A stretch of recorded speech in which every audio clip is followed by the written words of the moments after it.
Hi friends, welcome to Rishi creations. మరి చూస్తున్నాగానే మరి పీర్ల పండుగ అయితే రానే వచ్చేసింది ఫ్రెండ్స్. మరి మీరు చూస్తున్న గ్రామం వచ్చేసి తెలంగాణ రాష్ట్రం వనపర్తి జిల్లా పెబ్బేరు మండలం చెల్మిల్ల గ్రామానికి సంబంధించి పీర్ల పండుగకు సంబంధించి మీకు ఒక ఇన్ఫర్మేషన్ అయితే ఇస్తున్నాను.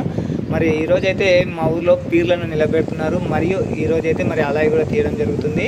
మరి అలాయి తీయడానికి కూడా మరి జేసీబీ అయితే రానే వచ్చేసింది ఫ్రెండ్స్. మరి తెలంగాణ రాష్ట్రంలోనే మరి ఏ ఊరిలో లేనంత లోతుగా మరి మా యొక్క చెల్మిల్ల గ్రామంలో అలాయి తీయడం జరుగుతుంది. అంటే దాదాపుగా ఒక స్తంభం లోతు వరకు మరి ఒక అలాయిని తీయడం జరుగుతుంది. మరి ఇలాంటి అలాయిని కూడా మరి ఎక్కడైనా ఉంటే కూడా మీరైతే కామెంట్స్ పంపండి ఫ్రెండ్స్. మరి మా ఊర్లో అయితే మాత్రం చాలా లోతుగా ఉంటుంది అలాయి, ఒక స్తంభం లోతు ఉంటుంది ఫ్రెండ్స్. మరి దానికి సంబంధించి మీకు పూర్తి వీడియోలో కూడా చూడొచ్చు, మీరు చివరి వరకు చూడండి ఫ్రెండ్స్. మరి ఇక్కడ మా ఊర్లో ఎంత లోతుగా అలాయి ఉంటుంది అనేది కూడా మీరు గమనించవచ్చు. మరి మా ఊర్లో మాత్రము ఇక్కడ తెలంగాణ రాష్ట్రంలో ఎక్కడ ఏ విధంగా చేస్తారో మాకు తెలియదు, కానీ మా ఊర్లో మాత్రం పీర్ల పండుగ అంటేనే మా గ్రామం మొత్తము మరి యొక్క సంతోషాలతో మరి యొక్క గ్రామంలో పీర్ల పండుగ ఎక్కడ జరగనటువంటి విధంగా అయితే జరుగుతుంది. దానికి సంబంధించి కూడా పూర్తి వీడియోలు అయితే మీకు రెగ్యులర్గా అయితే వస్తాయి. మరి ఈ యొక్క అలాయికి సంబంధించి కూడా మీరు పూర్తి వీడియో ఇక్కడ చూడండి. చాలా అంటే చాలా లోతుగా అయితే అలాయి తీయడం జరుగుతుంది. మరి ఎక్కడైనా ఇలాంటి అలాయి ఉంటే కూడా మీరు కామెంట్స్ అయితే పంపండి ఫ్రెండ్స్. మరి వీడియోని అయితే స్కిప్ చేయకుండా ఎక్కడ చివరి దాకా అయితే చూడండి. మరి గ్రామం వచ్చేసి తెలంగాణ రాష్ట్రం వనపర్తి జిల్లా పెబ్బేరు మండలం చెల్మిల్ల గ్రామానికి సంబంధించి మరి చుట్టుపక్కల గ్రామాల్లో కూడా పీర్ల పండుగ జరుగుతున్నప్పటికీ ఆ ఊర్లో కంటే మా ఊర్లో బాగా జరుగుతుందని చెప్పేసి చుట్టుపక్కల గ్రామాల వాళ్ళు కూడా మా ఊరికి వచ్చి మరి యొక్క పీర్ల పండుగ ఉత్సవాల్లో పాల్గొంటారు. మరి దానికి సంబంధించి కూడా మీకు పూర్తి వీడియో అయితే ఉంటుంది. మరి ఓకే ఫ్రెండ్స్, మరి వీడియోని అయితే చివరి దాకా అయితే చూడండి.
బాధ్యత